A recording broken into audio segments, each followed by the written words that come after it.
최근 미국 LA를 뒤덮은 대형 산불로 수많은 주택이 잿더미로 변한 가운데 유일하게 살아남은 3층짜리 흰색 건물 하나가 전 세계의 이목을 집중시키고 있습니다. 이 기적의 집은 폐기물 관리업체 CEO 출신 데이비드 스타이너의 소유로 밝혀졌는데요.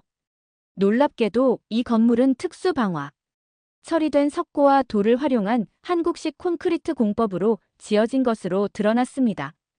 이 사실이 SNS를 통해 알려지자 단 하루 만에 한국 건설사들의 7만 건이 넘는 발주 문의가 쇄도했고, 심지어 시카고의 한 부동산 개발사는 진행 중이던 일본식 건축 계약을 전면 취소하고 한국 건설사와 새로운 계약을 체결했다고 합니다.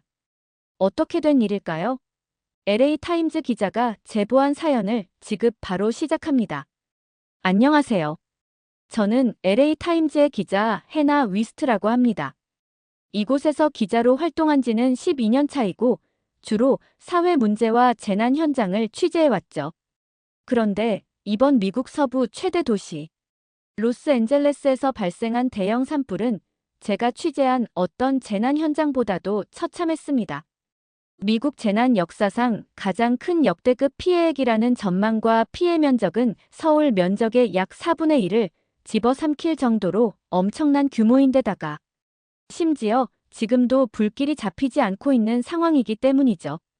하지만 이 끔찍한 재난 속에서도 기적 같은 일이 있었어요. 무너지거나 골조만 남은 이웃 주택들 사이에서 3층짜리 흰색 건물 한 채가 마치 시간이 멈춘 것처럼 고고하게 서 있었기 때문이에요. 처음 저도 이 사진을 보았을 때는 무슨 합성 사진인 줄 알았어요. 이제껏 수많은 재난 현장을 수없이 취재해왔지만 이렇게 선명한 차이를 보이는 건물들은 처음 보았으니깐요. 궁금증이 생겨 추적해보니 이 건물의 주인은 변호사이자 폐기물 관리업체 웨이스트 매니지먼트의 전 CEO인 데이비드 스타이너의 것이더라고요. 그런데 처음에는 단순히 운이 좋았다고 생각했었는데 취재를 하면 할수록 이상한 점이 눈에 띄었어요. 특히 놀라웠던 것은 기적의 집이 단순히 화마를 견뎌낸 것뿐만이 아닌 이 건물 안에 있던 모든 사람들이 무사히 대피했다는 사실이었죠. 현장 구조대원들도 이 사실에 놀라워했는데 20년 차 베테랑 소방관도 이렇게 화재 현장에서 건물이 완벽하게 보존된 것은 처음 본다며 고개를 절레절레 흔들었다 하더라고요. 단순히 콘크리트 건물이라서 화재에 버틴 것이라고 하기에는 너무나 완벽한 보존 상태였거든요. 이런 특이점들이 제 기자 본능을 자극했고 이 건물의 비밀을 파헤쳐야겠다는 결심이 섰습니다. 그래서 저는 편집장 다니엘 울프를 찾아가 이 놀라운 현상에 대해 설명했습니다. 그런데 울프 편집장님도 이미 이 사실을 알고 있었다면서 심지어 이 건물뿐만 아니라 한인들이 소유한 다른 건물들도 비슷한 내구성을 보이고 있다고 말하는 거 아니겠어요. 게다가 더 놀라운 것은 한인들의 대처 방식이었어요. 한인들은 자신들의 건물이 안전하다는 사실에 안주하지 않고 오히려 피해를 입은 다른 주민들을 위해 헌신적으로 구호 활동을 펼치고 있었었죠. 울프 편집장은 아무리 봐도 이 모든 것이 단순한 우연일 리 없다며 즉시 현장으로 가서 심층 취재를 해보라고 지시했고 저는 서둘러 카메라맨 데이빗과 함께 취재 현장으로 향했어요. 드디어 취재 현장에 도착했을 때 제 눈앞에 펼쳐진 광경은 사진으로 봤을 때보다 더욱 충격적이었습니다. 시커먼 재와 잔해 속에서 하얗게 빛나는 스타이너의 집은 마치 다른 차원의 건물처럼 보였죠. 그때 카메라맨 데이빗이 건물 외벽을 유심히 살펴보더니 특이한 점을 발견했습니다. 자세히 보니 스타이너의 집은 불길이 집중적으로 닿았을 법한 부분에서조차 균열 하나 없이 매끄러운 표면을 유지하고 있었던 거였죠. 가까이 가서 실제로 보니 더욱 놀라웠어요. 이 정도로 완벽하게 집이 보호될 수 있다는 게 믿기지 않았고 도대체 어떤 건축 자재와 공법을 사용했길래 이런 게 가능한지 무척 궁금해지더라고요. 현장에서 더 많은 단서를 찾기 위해 주변을 샅샅이 살펴보기 시작했죠. 그런데 스타이너의 집 주변에는 망연자실한 주민들이 잔해 속에서 건질만한 살림살이를 찾고 있었습니다. 한 주민은 한때 고급 저택 마당을 장식했던 바비큐 그릴 앞에서 멍하니 서 있었어요. 제가 말을 걸어보니 그는 바비큐가 불타야 하는데 집이 다 타버렸다며 헛웃음을 짓더라고요. 그 모습을 보니 정말 마음이 먹먹해졌습니다. 조금 더 걸어가니 완전히 다 타버려서 잿더미로 변한 집이 나왔어요. 나무로 지어진 집이었는데 그을린 냄새가 코를 찔렀죠. 그런데 무너진 현관 계단 옆에서 한 여성이 까맣게 탄 액자를 들여다보고 있었어요. 다가가서 이야기를 나눠보니 그녀가 바로 이 집 주인의 딸이라고 하더라고요. 스타이너의 집에서 불과 50m 떨어진 거리였는데 이 집과 스타이너의 집의 차이는 너무나 극명했습니다. 제가 무슨 말부터 꺼내야 할지 도저히 몰라 주저하고 있었어요. 그런데 망연자실하던 그녀가 멀쩡히 서 있는 스타이너의 집을 가리키며 놀라운 이야기를 들려주는 거 아니겠어요. 화제에도 끄떡없는 스타이너의 집은 사실 그의 딸 티파니의 한국 유학 경험 덕분이었다고 해요. 원래 스타이너는 폐기물 관리 업체의 CEO로 미국 내에서도 손꼽히는 기업가였기에 고집이 엄청 셌다고 했죠. 특히 폐기물을 관리하면서 일본 건축 자재의 우수성을 말하면서 한국의 건축 기술은 아직 검증되지 않았다며 일축했다고 해요. 그런데 그의 딸 티파니가 한국에서 건축공학을 전공하며 접한 특수 방화 처리된 석고와 돌을 활용한 콘크리트 공법을 설명했다고 했죠. 무엇보다 결정적이었던 것은 한국의 건물 안전 기준이었습니다. 티파니는 한국이 전 세계에서 가장 엄격한 안전 기준을 적용하고 있다는 점을 강조했다고 해요. 실제로 한국은 OECD 국가 중 치안과 안전 분야에서 최상위를 기록했고 코로나19 방역 과정에서도 전 세계적 우수성이 입증되었죠. 결국 스타이너는 딸의 제안을 받아들여 이 지역에서 유일하게 한국식 콘크리트 공법을 도입했다고 하더라고요. 이야기를 전하던 이웃집 딸의 눈에는 후회의 빛이 역력했어요. 자신의 집도 한국식 공법을 적용했더라면 하는 아쉬움이 컸던 모양이에요. 더구나 이 지역 대부분의 주택들이 화재 보험에도 가입하지 않은 상태였다는 사실을 언급하며 그녀는 결국 눈물을 터뜨리고 말았죠. 그때 갑자기 주차장 쪽에서 격앙된 목소리가 들려왔습니다. 처음에는 피해자의 분노 섞인 목소리인 줄 알고 서둘러 그쪽으로 향했죠. 그런데 의외로 그곳에는 고급스러운 정장 차림의 동양인 남성이 서 있었죠. 그런데 그 사람은 휴대폰 화면을 노려보며 일본어로 뭐라고 하는 것 같더라고요. 카메라맨 데이빗이 무슨 일이냐고 묻자 그는 휴대폰을 우리 쪽으로 휙 내밀었습니다. 화면 속에는 폭스뉴스의 앵커가 LA 대형 화재의 참혹한 피해 규모가 히로시마 원자폭탄 투하 당시와 맞먹는 수준이라고 말하는 장면이 나오더라고요. 그리고 그 밑으로는 제2의 히로시마가 된 LA라는 자막이 흐르고 있었죠. 충격적인 비유에 저와 데이빗도 할 말을 잃었습니다.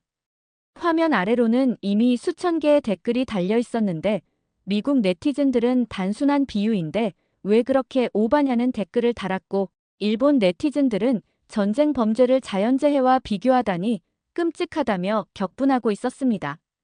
동양인 남성은 자신을 뉴욕의 부동산 재벌 미츠다 쇼우라고 소개하더니 히로시마는 미국의 일방적인 핵무기 투하로 인한 비극이며 이번 LA 화재는 순수한 자연재해일 뿐이라고 날카롭게 지적했습니다. 그의 말에는 분명 일리가 있었지만 왠지 모르게 그의 태도에서 불편함이 느껴졌죠. 저희는 서둘러 그 자리를 피해 구호 활동이 한창인 보호소로 발걸음을 옮겼습니다. 그곳에서는 한인 자원봉사자들이 질서정연하게 움직이며 체계적으로 구호 활동을 펼치고 있었죠. 한쪽에서는 중년의 한인 여성들이 따뜻한 김치찌개와 밥을 나눠주고 있었고 다른 한편에서는 젊은 봉사자들이 담요와 생필품을 정리하고 있었어요. 특히 인상적이었던 것은 한 노년의 한인 할머니가 영어를 잘하지 못하면서도 손짓 발짓으로 아이들을 달래며 과자를 나눠주시는 모습이었습니다.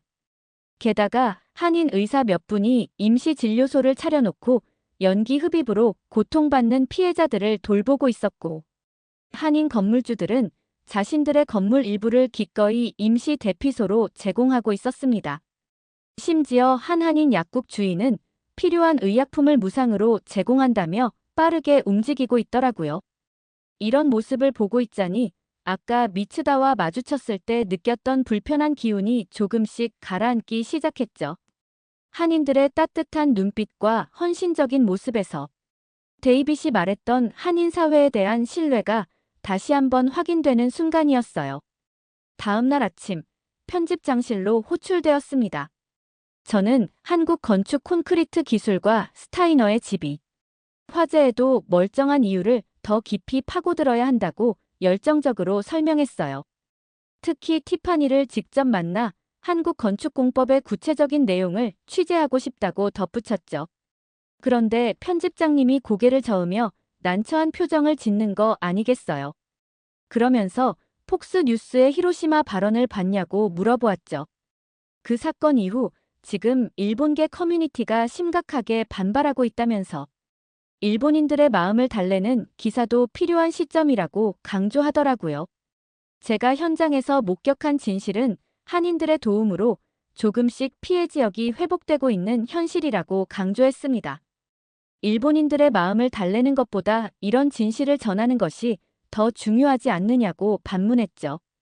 그러자 편집장은 깊은 한숨을 내쉬며 자리에서 일어났어요. 창가로 걸어가더니 한인 사회의 활약상도 중요하지만 일본계 커뮤니티가 수십 년간 미국 경제에 기여한 바도 무시할 수 없다면서 균형 잡힌 시각이 필요한 시점이라고 말했습니다. 그러면서 일본인들의 장점을 다룬 기사를 쓰던지 아니면 차라리 사람들이 궁금해할 화재의 근본적인 원인을 파헤쳐보는 게 어떻겠냐고 제안하더라고요. 그렇게 무거운 발걸음으로 편집장실을 나서는데 데이빗이 반가운 소식을 전해주었어요. 그의 지인 중에 제임스 김이라는 소방관이 있다면서 한국에서 15년 미국에서 10년간 소방관으로 일한 베테랑이라고 했죠. 순간 머릿속이 환해졌습니다. 두 나라의 소방 시스템을 모두 경험한 그라면 이번 화재의 특이점을 정확하게 짚어줄 수 있을 것 같았거든요. 게다가 화재의 원인을 파악하면서도 한국의 우수한 기술력을 자연스럽게 다룰 수 있을 것 같았습니다. 더 이상 망설일 이유가 없었죠. 저희는 곧바로 산불 진화 현장으로 향했습니다.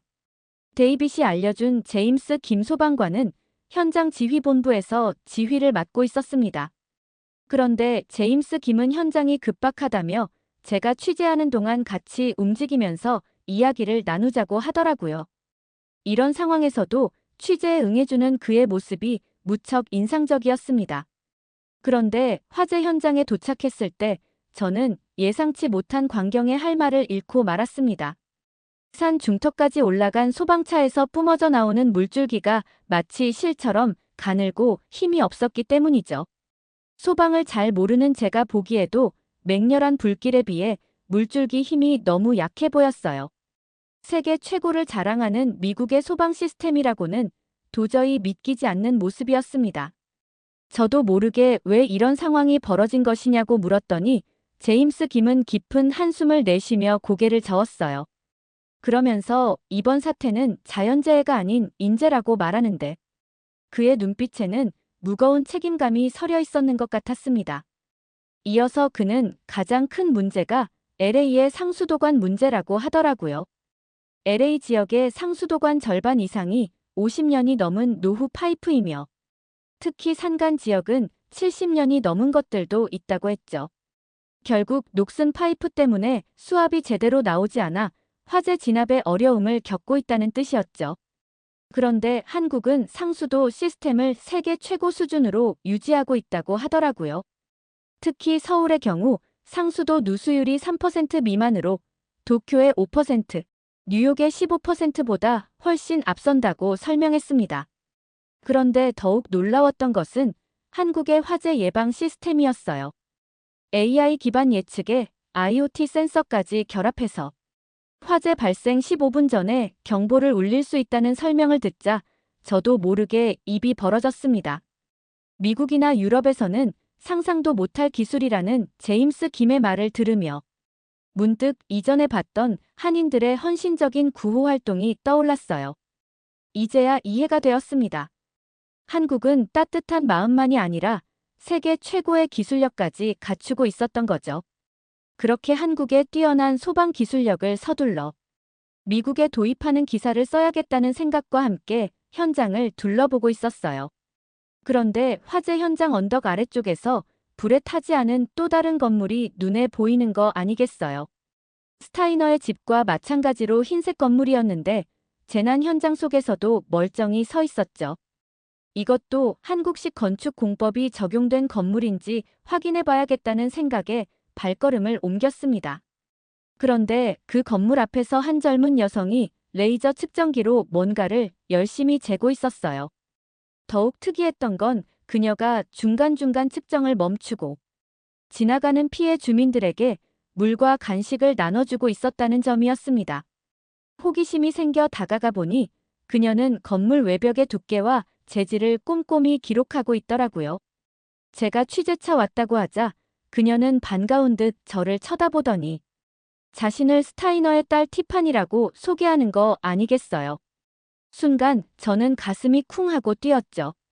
바로 그 유명한 기적의 집 주인의 딸이자 한국에서 건축공학을 전공했다는 그 티파니였으니까요. 제가 얼마 전에 이웃 취재를 통해 들은 이야기라며 티파니 씨가 한국에서 배운 콘크리트 공법으로 아버님을 설득해 집을 지었다는 말을 전했어요. 그런데 제 말이 끝나자 티파니의 표정이 순간 무거워졌습니다. 그녀는 깊은 한숨을 내쉬며 그 말이 사실이라고 인정했습니다. 하지만 지금은 마음이 너무 무겁다면서 자신은 한국식 콘크리트 공법으로 지어진 집이라 구조만 살짝 그을렸을 뿐 큰 피해가 없었지만 많은 이웃들은 모든 것을 잃었다며 안타까워했어요. 그래서 지금은 피해 주민들을 돕는 한편 건축학 전문가로서 앞으로 화재 대비를 위해 불에 타지 않은 건물들의 특성을 분석하고 있다고 하더라고요. 그런데 바로 그때 멀리서 언성 높은 다툼 소리가 들려왔습니다. 일본계 구호센터 앞에서 무슨 일이 벌어지고 있는 듯 했어요. 현장으로 다가가 보니 히스패닉계 백인 노인이 자신의 거처가 불에 타 무너져 내려 임시 거처가 절실히 필요하다며 도움을 요청하고 있더라고요.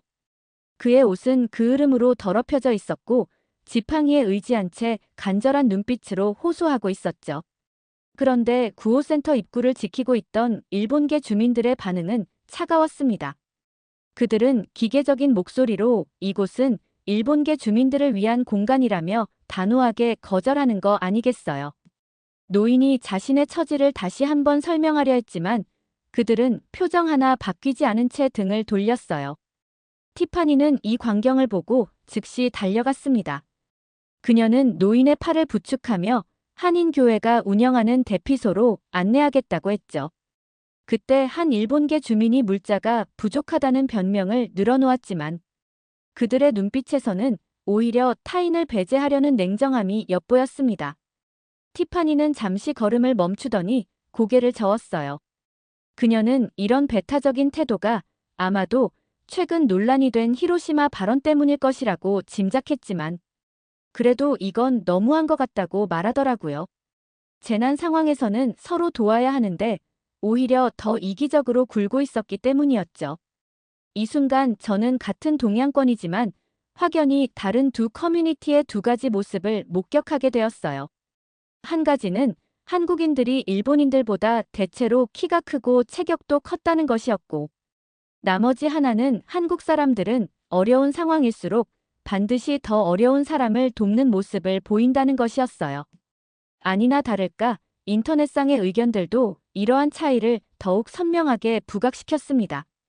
트위터에는 일본계의 이기적인 태도는 히로시마 발언 때문이 아닌 그들의 본성이라는 날선 비판이 쏟아졌어요. 특히한 네티즌의 댓글이 큰 반향을 일으켰습니다. 2011년 동일본 대지진 때 한국은 가장 먼저 구조대를 파견하고 지원을 아끼지 않았다. 그런데도 일본은 단 한 번도 한국에 공식적인 감사 표명을 하지 않았다. 이번에도 보라. 한국 사회는 인종을 가리지 않고 돕는데 일본계는 자국민만 챙긴다. 이게 바로 두 나라의 명확한 차이다. 라는 댓글이었죠. 이 댓글은 수만 건의 리트윗과 공감을 기록했고, 많은 이들이 이번 화재로 한인 피해가 적은 것도 평소 이웃을 생각하는 한국인의 마음씨 덕분이다라며 공감을 표했습니다. 그런데 그러던 중 티파니가 올린 한국식 콘크리트 건물 사진이 폭발적인 반응을 일으켰어요. 불길 속에서도 멀쩡히 서 있는 건물들의 비교 사진은 순식간에 확산되었고, 현대건설, 포스코건설 등 한국 건설사 미국 법인 홈페이지는 문의 폭주로 순간 서버가 다운될 정도였습니다. 하루 만에 7만 건이 넘는 발주 문의가 들어왔다고 해요. 심지어 시카고의 한 부동산 개발사는 진행 중이던 일본식 건축 계약을 전면 취소하고 한국 건설사와 새로운 계약을 체결했다는 소식도 전해졌죠. 저는 티파니에게 그녀가 올린 게시물이 이토록 큰 반향을 일으킬 것을 예상했는지, 그리고 한국의 건축 기술이 이렇게 주목받는 이유가 무엇인지 물어보았어요. 그러자 티파니는 한참을 생각하는 듯 깊은 숨을 내쉬더니 차분하면서도 자신감 있는 목소리로 설명을 시작하더라고요. 먼저 한국은 이미 오래전부터 건축 분야는 물론이고 반도체, 배터리, 조선 등 주요 산업 분야에서 일본을 앞서고 있었다는 사실을 먼저 언급했어요. 그러면서 그녀의 눈빛이 더욱 진지해졌습니다. 특히 인상적이었던 것은 그녀가 직접 분석한 데이터였죠. 이번 화재 현장에서 살아남은 건물들의 90% 이상이 한국식 콘크리트 공법을 사용했다는 놀라운 통계를 보여주었어요. 이 말을 하는 그녀의 목소리에는 전문가다운 확신이 묻어났습니다. 특수 처리된 석고와 돌을 정교한 비율로 혼합한 이 콘크리트는 일반 콘크리트보다 내화성이 3배 이상 높았다는 분석 결과를 설명하면서 상세한 기술 데이터들을 보여주더라고요. 티파니의 설명을 들으면서 한국 건축 기술의 과학적 우수성이 이토록 명확한 데이터로 입증된 것에 깊은 인상을 받았어요. 이 귀중한 자료를 바탕으로 특집 기사를 써야겠다고 결심했죠. 그런데 제가 쓴 특집 기사를 CBS 과학 전문 기자 마이클 포터가 주목하면서부터 상황이 급변하게 되었어요. 그는 MIT 건축공학과 연구팀의 실험을 의뢰했고 그 결과는 충격적이었어요. 한국식 콘크리트가 1200도의 극한 고열에서도 형태를 유지했을 뿐 아니라 내부 온도 상승도 효과적으로 막아낸다는 사실이 과학적으로 증명된 거죠. 게다가 CNN과 MBC가 이 실험 결과를 즉각 특별 보도로 다루면서 파장이 커졌습니다. 보스턴 소방서가 새로 짓는 건물에 한국식 공법 도입을 결정했고, SNS에서는 한국 건축 기술을 향한 찬사가 끊이지 않았어요. 여기에 한인 사회의 따뜻한 구호 활동과 앞선 소방 기술이 더해지면서 LA 시민들 사이에서는 한국인들이 없었다면 LA도 없었다는 말이 자연스레 퍼져나갔죠. 심지어 LA 시의회에서는 도시 안전 기준 전반에 대한 재검토가 시작되었어요. 특히 건축법 개정과 소방 시스템 현대화에 대한 논의가 활발히 진행되고 있는데, 한국식 건축 기준과 IoT 기반 소방 시스템 도입이 핵심 안건으로 떠올랐죠. 이런 변화의 움직임을 지켜보며 저는 한국 기술이 만든 기적, LA의 새로운 희망이라는 제목의 특집 기사를 마무리했습니다. 이번 사태를 통해 드러난 한국의 뛰어난 기술력과 한인 사회의 따뜻한 포용 정신이 LA의 새로운 미래를 그려나가는데 중요한 밑거름이 될 것 같았기 때문이요. 오늘 사연 어떻게 들으셨나요? 끝까지 들어주셔서 정말 감사합니다. 오늘 사연이 재미있으셨다면 좋은 의견을 댓글로 남겨주세요. 공유도 많이 해주시고요. 구독 버튼까지 눌러주시면 정말 감사하겠습니다. 저는 더 좋은 사연으로 찾아뵐게요. 감동도서관이었습니다. 감사합니다. 캐나다 지하철에 대변역이 일어났습니다. 한국의 지하철 스크린도어가 캐나다 블루어영 역부터 세이트 조지 역까지 설치되었고, 이제는 영국, 프랑스를 비롯한 유럽의 주요 도시들이 서로 앞다투어 한국 기술을 도입하려고 하고 있는데요. 과연 어떻게 해서 한국의 지하철 기술이 세계의 주목을 받게 된 걸까요?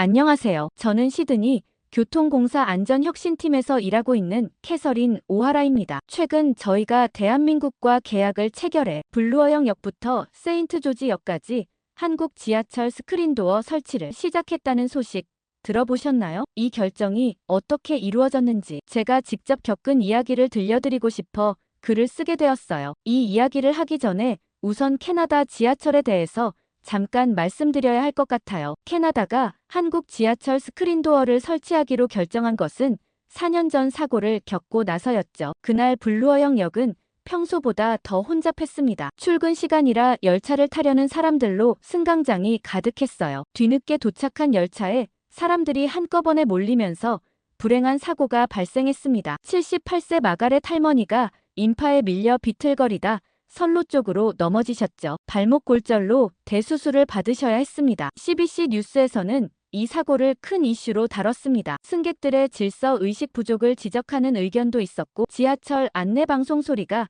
너무 작다는 의견도 있었었죠. 그런데 뜻밖에도 근본적인 문제는 캐나다 승강장 안전시설 부재에 있다는 목소리가 컸습니다. 특히 전문가들은 스크린도어 같은 기본적인 안전장치도 없이 운영되는 토론토 지하철의 후진성을 지적했죠. 토론토 교통공사 로버트 맥도널드 운영본부장이 긴급회의를 소집했고 저는 지난 분기 동안의 사고 통계를 발표하게 되었어요. 그런데 통계 자료를 보니 정말 처참하더라고요. 선로 투신 시도 12건, 물건 낙하 사고 28건, 출입문 끼임 사고 7건이었는데 이는 같은 기간 뉴욕 지하철의 사고 건수보다 30% 더 많은 수치였답니다. 나중에 알게 된 사실이지만 한국의 경우 스크린도어 설치 후 연간 사고 건수가 우리의 20분의 1 수준에 불과하더라고요. 아무튼 그 당시 토론토 교통공사 안전운영팀의 분위기는 최악이었습니다. 맥도널드 본부장이 즉각적으로 지하철 안전성 문제를 인정하고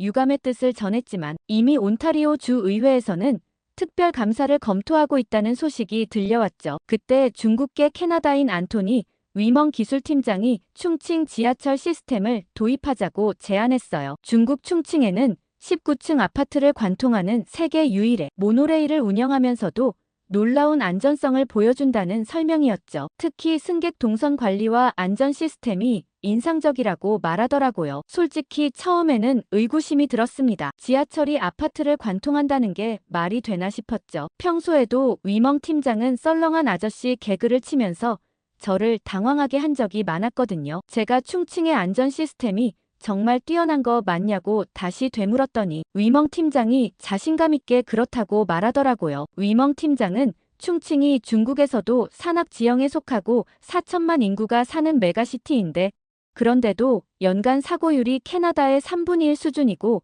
건설 비용도 저렴하다고 했습니다. 순간 저는 위멍 팀장의 허풍을 경계하면서도 한편으로는 우리가 찾던 해답일 수도 있겠다는 기대감이 생겼죠. 제 고민이 얼굴에 드러났는지 다른 팀원들도 미심쩍은 표정을 짓고 있었어요. 그런데 본부장님이 갑자기 자리에서 벌떡 일어나더니 같이 찾아보자면서 유튜브를 검색하셨습니다. 순식간에 위멍 팀장을 비롯한 저희 팀원들이 본부장님의 휴대폰 주변으로 모여들어 충칭 지하철 영상을 보게 되었죠. 그런데 저는 영상을 보고 깜짝 놀라고 말았습니다. 마치 SF 영화의 한 장면처럼 지하철이 아파트를 관통해 지나가는 게 아니겠어요. 순간 조작 영상인 줄 알고 이거 조작 아니냐고 중얼거렸는데 위멍 팀장이 불가능을 가능하게 만드는 게 중국의 진정한 기술력이라면서 자부심 가득한 목소리로 말하더라고요. 영상 속 댓글에도 중국의 미래도시가 현실이 되었다. 이게 진짜 가능한 거였어? 같은 반응들이 가득했습니다. 그렇게 맥도널드 본부장은 즉시 충칭 현장 조사를 결정했고 저와 위멍 팀장이 조사팀으로 선발되었습니다. 이렇게 해서 저희의 아시아 지하철 탐방이 시작되었죠. 충칭 공항에 도착하자 습한 공기가 저희를 반겼고 위멍 팀장은 고향에 온 것을 반기며 산천강시라고 불리는 충칭 도시를 자랑스럽게 설명했어요. 저희는 서둘러 유튜브에서 봤던 역인 리즈바 역으로 향했습니다. 그곳에는 충칭 궤도교통공사 장시안 부국장이 저희를 맞이했어요. 키가 작은 50대 남성인데 놀라울 정도로 빠른 걸음으로 다가와 안내를 하더라고요. 아마 이번 지하철 스크린도어 관련 설치 수주를 따내려는 듯한 과한 친절함이 느껴졌어요. 처음 리즈바 역은 제가 본 어떤 지하철역과도 확실히 달라 보였어요. 승강장이 정말 유튜브에서 보던 것처럼 빌딩 한가운데를 통과하고 있었죠. 신기하긴 했지만 조명이 어둡고 통풍이 잘 되지 않아 답답한 느낌이 들었어요. 혁신적인 건축 기술이라고는 하지만 왠지 불안한 마음이 드는데 옆에서 한 중년 남성의 통화 소리가 들렸어요. 제가 승강장 안전시설을 살펴보고 있는데 바로 옆을 지나가면서 중국어로 크게 떠드는 그 소리가 마치 확성기로 귀에다 떠드는 것 같았어요. 너무 시끄러워 인상이 찡그려지는데 주변을 둘러보니 다른 사람들은 아무렇지 않다는 듯 자기들끼리 더 큰 소리로 떠들고 있었죠. 가뜩이나 중국어 성조와 반향음이 더해져서 소음은 더 날카로웠고 불쾌한 기분이 들었어요. 그때였어요. 리즈바 역 승강장에서 장시한 부국장이 시계를 보더니 잠시만 기다려보라고 했습니다. 3분 후면 지하철이 아파트를 관통해서 지나갈 거라고 하더라고요. 저는 이내 소음에서 정신을 차리고 지하철이 들어설 때 얼마나 흔들리는지 스크린도어의 틈은 어느 정도인지 체크하려고 마음을 다잡았었죠. 그런데 지하철이 들어오는 순간 제 기대는 완전히 무너졌습니다. 아파트를 관통하는 순간 진동은 크지 않은 것 같았지만 스크린도어와 열차 사이의 틈이 제각각인 것이 보였어요. 어떤 곳은 10cm가 넘어 보였고 어떤 곳은 5cm도 안 되어 보였죠. 휠체어나 유모차가 지나갈 때 위험해 보였습니다. 그래도 한번 타보기로 했어요. 호기심도 있었고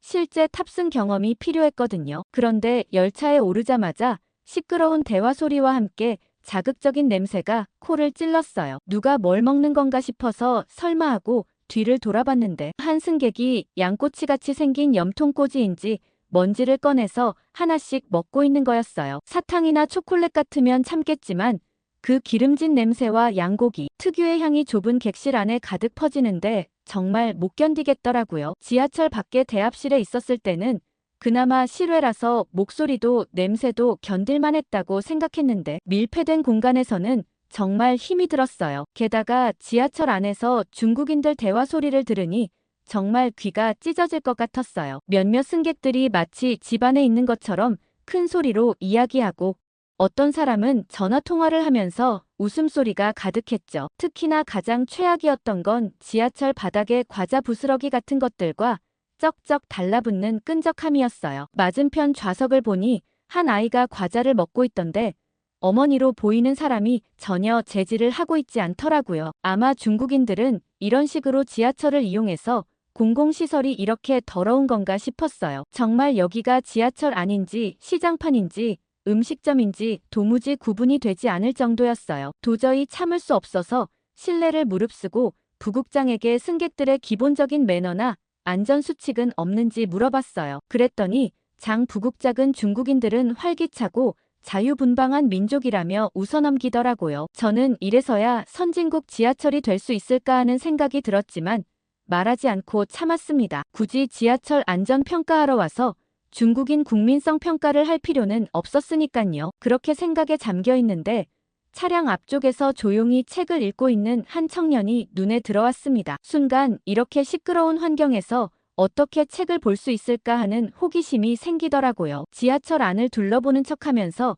청년에게 다가가 보니 영어로 된 책을 읽고 있었습니다. 영어를 할 줄 아는 건가 싶어서 말을 걸었더니 한국 사람이라고 하더라고요. 한국 청년이 왜 중국 지하철을 타고 책을 보고 있는 건가 순간 궁금증이 생겼습니다. 그 학생은 충칭대학교에서 동아시아 근현대사를 전공하는 학생이었는데 도서관에 가는 길이라고 했습니다. 여기가 이렇게 시끄러운데 무슨 책을 그렇게 보냐고 물어보니 동아시아의 근대화 민족운동이라는 책을 보여주더라고요. 그러면서 지금은 기말고사 기간이라 더 틈을 내서 책을 본다고 말했어요. 저는 한국 사람의 놀라운 집중력과 성실함에 깜짝 놀랐어요. 보통 아무리 바빠도 지하철에서 이렇게 집중해서 공부하는 모습은 본 기억이 없거든요. 토론토에서는 지하철이 조금만 흔들려도 사람들이 책 보기를 포기하곤 했는데 말이죠. 저 역시 봄바디어에서 근무할 때 30분 거리를 출퇴근하면서 한 번도 업무 자료를 보지 못했거든요. 저는 지하철에서도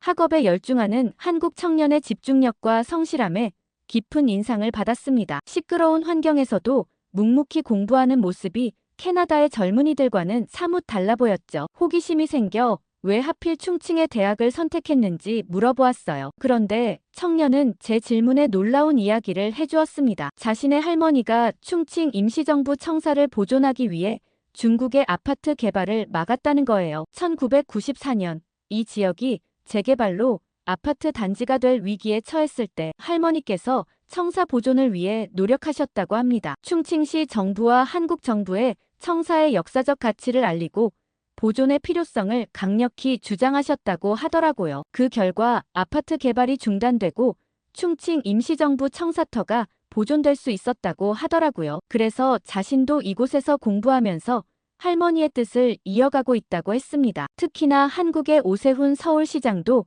이 할머니의 뜻을 높이 기려서 한국 지자체장 최초로 올해 충칭을 방문했다고 하더라고요. 이렇게 말하는 청년의 눈빛에서 독립운동가들의 숭고한 정신이 이어져 내려오고 있음이 보이는 듯해서 깊은 감동을 느꼈습니다. 주변의 시끄러운 소음도 잊은 채 한국의 역사를 지키기 위해 노력했던 할머니의 의지가 손자에게까지 이어져 내려온 것이 참 인상적이었죠. 그렇게 멋진 한국 청년에게서 좋은 느낌을 받았지만 정작 우리가 찾으러 간 지하철 시스템은 실망스러웠죠. 시끄럽게 떠드는 승객들과 불규칙한 스크린도어 간격을 떠올리며 중국의 시스템을 도입하면 캐나다 안전 문제가 해결될 수 있을까 의구심이 들었죠. 그렇게 하루를 마무리하며 호텔 로비에서 충칭 지하철 시스템은 도입하기 어렵다는 결론의 보고서를 정리하고 있었어요. 그런데 옆자리에서 한 동양인 남성이 유창한 영어로 통화하고 있는 거 아니겠어요? 아까 지하철에서 만난 한국 청년처럼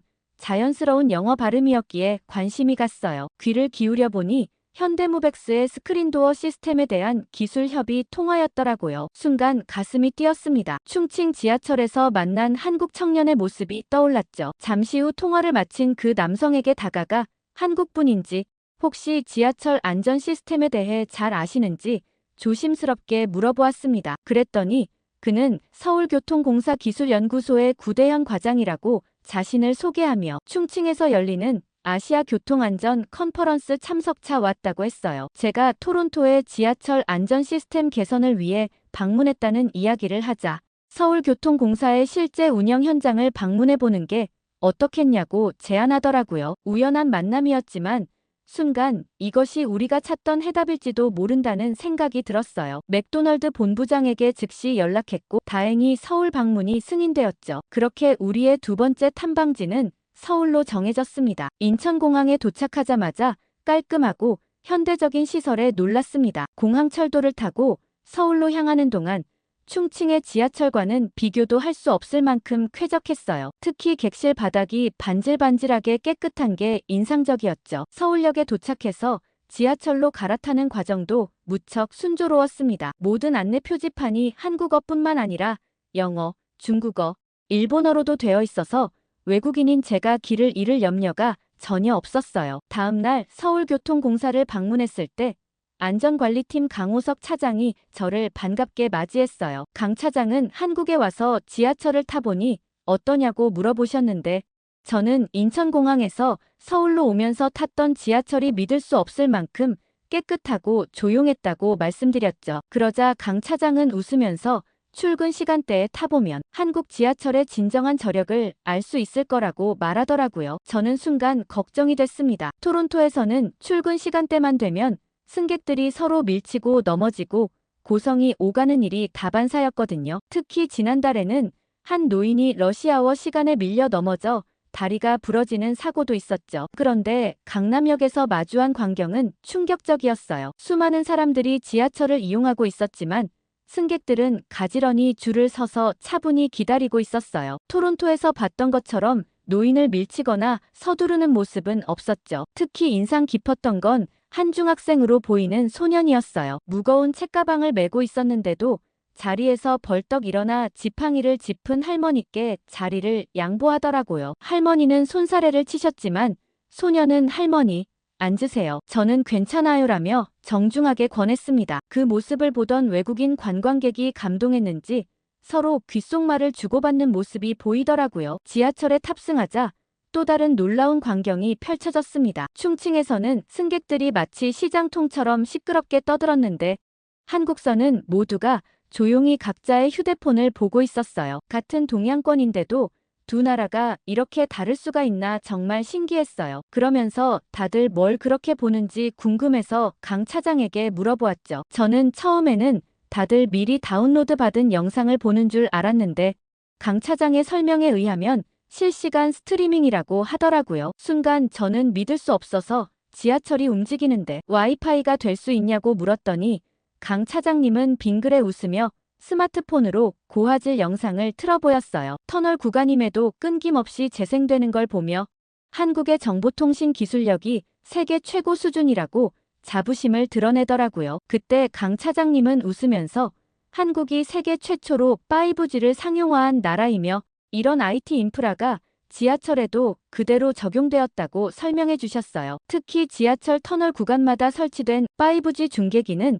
삼성전자가 특별히 개발한 것이라고 하더군요. 강 차장님은 이것이 단순한 통신 시설이 아니라 비상 상황 발생 시 승객들의 안전과 직결되는 중요한 시스템이라고 강조하셨어요. 실제로 저도 지하철을 타고 가면서 SNS에 실시간으로 사진도 올리고 업무 메일도 확인할 수 있었습니다. 토론토에서는 역사 내에서조차 와이파이가 자주 끊겨서 불편했는데 이렇게 빠른 속도로 안정적인 통신이 가능하다는 게 놀라웠어요. 더구나 강 차장님 말씀으로는 이 통신 시스템을 활용해 열차 간격과 스크린도어 작동까지 실시간으로 제어한다고 했습니다. 토론토의 낡은 신호 체계와는 비교도 할 수 없는 첨단 시스템이었죠. 이런 기술력이야말로 서울 지하철의 놀라운 안전성과 정시성을 가능케 하는 핵심이라는 생각이 들었어요. 그런데 더 놀라운 것은 그 다음이었습니다. 제 옆자리에 앉은 승객이 신기한 앱을 보고 있었는데 호기심에 앱의 용도를 물어보니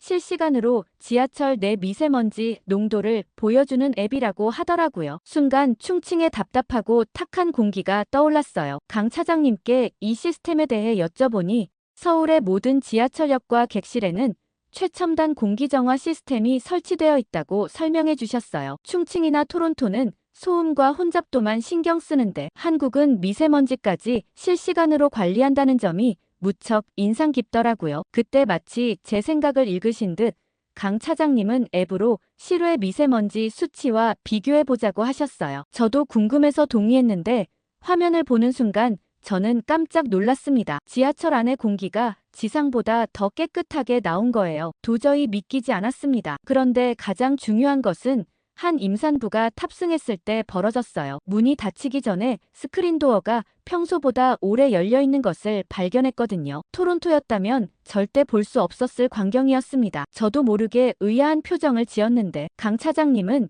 임산부 배지를 인식하는 AI 시스템이 작동한 것이라고 설명해 주셨어요. 토론토에서는 임산부들이 급하게 뛰어타야 하는 모습이 떠올라 마음이 무거워졌습니다. 그제서야 한국의 지하철 시스템이 얼마나 뛰어난지 종합적으로 이해가 되었습니다. 스크린도어의 고도화된 안전 시스템은 기본이고 실시간 공기질 관리, 5G 기반의 끊김없는 통신, 교통약자를 배려하는 AI 기술까지 이 모든 것이 유기적으로 연결되어 승객의 안전과 편의를 최우선으로 고려하고 있었습니다. 특히 인상 깊었던 것은 이런 첨단 기술들이 단순히 과시용이 아니라 실제로 시민들의 일상을 더 안전하고 편리하게 만든다는 점이었죠. 이제 저는 토론토가 왜 한국의 기술을 도입해야 하는지 확실히 알 것 같았습니다. 서울 탐방을 마치고 토론토로 돌아온 후 저는 맥도날드 본부장에게 한국의 스크린도어 시스템 도입을 강력히 추천했어요. 제가 제출한 보고서에는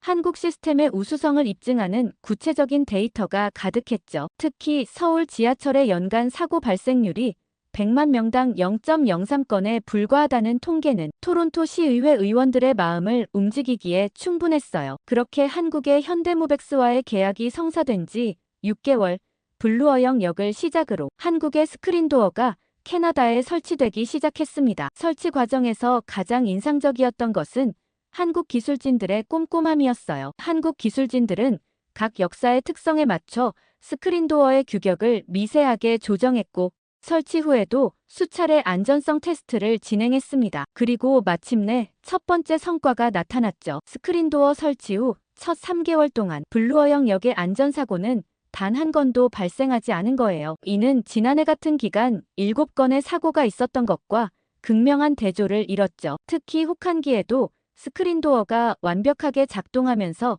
캐나다의 극한 기후에 대한 우려도 말끔히 해소되었습니다. 그런데 완공식 날 뜻밖의 재회가 있었어요. 캐나다가 지하철 스크린도어의 문제점을 발견하게 된 계기가 됐던 4년 전, 그 사고의 피해자였던 마가렛 할머니를 다시 뵙게 된 거예요. 지팡이에 의지해야 했던 할머니는 예전과 달리 건강을 회복하여 건강한 발걸음으로 완공식에 직접 걸어오셨죠. 한국의 스크린도어를 어루만지며 이제는 내 손녀도 안심하고 지하철을 태울 수 있게 되었다며 좋아했어요. 그러면서 한국의 뛰어남과 기술진에게도 특별히 고마운 말씀을 전하는 것도 잊지 않으셨습니다. 게다가 더욱 감동적이었던 것은 할머니께서 토론토 노인회를 대표해 준비하신 감사 편지였어요. 서툰 글씨체로 한글로 감사합니다를 직접 쓰셨다는 그 편지에 현대무백스 강원찬 수석과 김선영 팀장도 깊은 감동을 받았다고 하더라고요. 온타리오 주정부는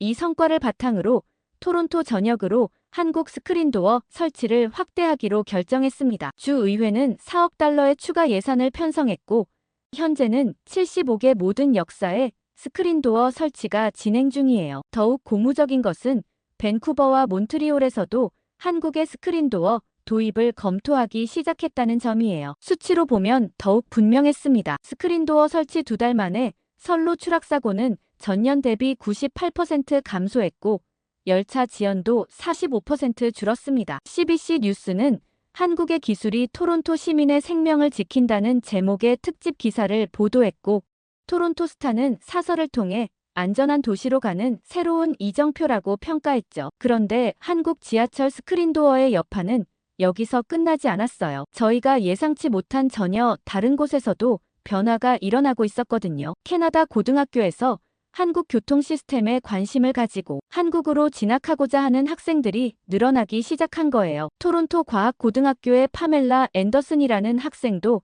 그중 한 명이었습니다. 매일 등하교길에 보는 스크린도어의 작동 원리가 궁금해진 그녀는 교통공학을 공부하기 위해 서울대학교 교환학생 프로그램에 지원했고 최근 합격 소식을 받았다고 하더라고요. 한국의 기술력이 제 꿈을 바꾸어 놓아요. 토론토의 대중교통을 더 안전하고 편리하게 만드는 엔지니어가 되고 싶어요라는 앤더슨의 이 말은 토론토 스타즈의 일면을 장식했고 많은 젊은이들에게 영감을 주었습니다. 현재 토론토 대학교에서는 한국의 교통 시스템을 연구하는 특별과정이 개설되었고 지원자가 넘쳐난다고 하네요. 이런 성과는 다시 한국으로도 긍정적인 영향을 미쳤습니다. 현대무백스는 캐나다 진출을 발판으로 영국, 프랑스 등 유럽 시장 수주에도 성공했고 전 세계 도시철도 안전시설 시장의 새로운 강자로 부상했죠. 특히 토론토의 성공 사례는 개발도상국들이 한국의 기술을 선택하는 결정적인 이유가 되었습니다. 이제 토론토의 지하철은